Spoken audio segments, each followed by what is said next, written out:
pühapäev, 2. juuni. Loom oli siis esimest korda ateljees vabalt ja ta on kadunud, täiesti kadunud.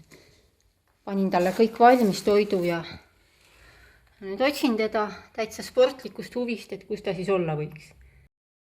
Kiisut on nii tore näha. Ma sain ta kätte. Me oleme mõlemad väga õnnelikud. Ma näitan. Nii, Kiis, ma lammutasin siin siis kõik lahti. Selgus, et Kiisu oli siin kõige suuremate maalide taga. Sa olid siin. Sa oled nii õnnelik, et me oleme nüüd jälle koos ja me oleme nüüd jälle koos ja ma tõin sulle süüa kõik.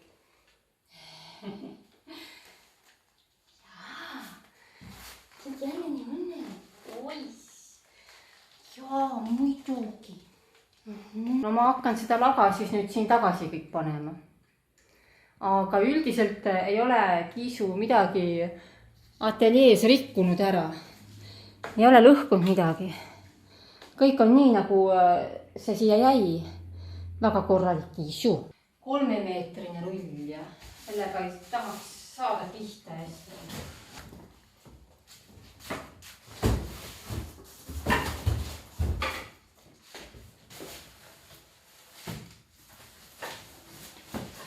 Nüüd teda seal vanas kohas enam ei ole. Rohkem kohti ei suuda ma ausalt öeldes enam välja mõelda.